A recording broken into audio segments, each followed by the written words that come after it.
अस्सलाम वालेकुम। Welcome back to the midnight horror saga. आज मैं आपको एक और दिलचस्प और दिल को छू लेने वाली कहानी सुनाने वाली हूँ। आज की कहानी दानिश की फैमिली एक्सपीरियंस की है, जो एरिज़ोना यूनाइटेड स्टेट्स से बिलोंग करते हैं। दानिश के साथ जो कुछ हुआ वो आपके दिल को ज़रूर छू जाएगा। तो चलिए बिना किसी देर करे शुरू करते हैं उनकी कहानी। मेरे दादा के फ्यूनरल के दिन से पहले का दिन काफ़ी उदास था। मैं अपनी फैमिली के साथ एक होटल में रुका हुआ था, जो फ्यूनरल होम के बिल्कुल सामने था। मैं अपने दादा के इतने करीब नहीं था, लेकिन उनका इंतकाल होने के बाद भी मेरा दिल भर आया था। मुझे अब भी ये एहसास हो रहा था कि मैं उनके साथ ज़्यादा वक्त नहीं गुजार सका और अब वो कभी भी मेरे साथ नहीं होंगे। उस रात जब मैं बिस्तर पर लेटा था, नींद नहीं आ रही थी। मेरे जहन में दादा के बारे में पुरानी यादें आ रही थीं और मैं सोच रहा था कि काश उनके साथ ज़्यादा वक्त गुजारता। रात के बीच में अचानक से मुझे एहसास हुआ कि कोई मेरे बेड के किनारे बैठा है।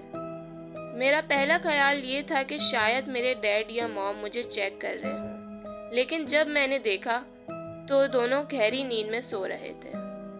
मुझे हैरत हुई जब मैंने देखा मेरे दादा मेरे सामने एक मुस्कुराहट के साथ बैठे हुए हैं। मैंने अपनी आंखें रब की, सोचते हुए शायद ये बस एक ख्वाब हो, लेकिन जब मैंने अपनी आंखें दोबारा खोल के देखा, वो वहाँ अब भी थे। उन्होंने अपना हाथ बढ़ाकर मेरे हाथ थामा और एक अजीब सी सुकून भरी महसूसियत मेरे अंदर चली गई। मैं वापस नींद में चला गया, सोचते हुए कि शायद मेरा जहन मुझसे खेल रहा हो। अगले दिन मैंने अपने पेरेंट्स को ये अजीब वाक़या बताया।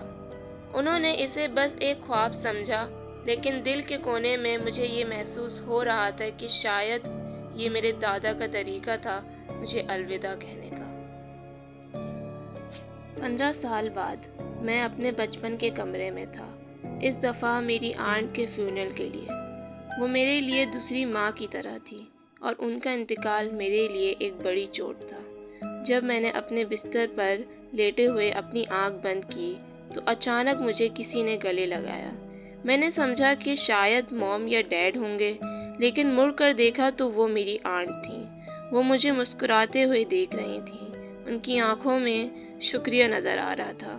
उनकी बेटी बहुत मुश्किल हालात में थी और मैं उसे सपोर्ट करने के लिए वहाँ था।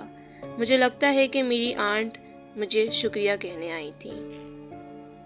ये दोनों वाक़यात मुझे ये समझाने में मदद देने लगे कि मौत के बाद भी हमारे अपने हमें किसी न किसी तरीके से ढूंढकर हम तक पहुँच जाते हैं।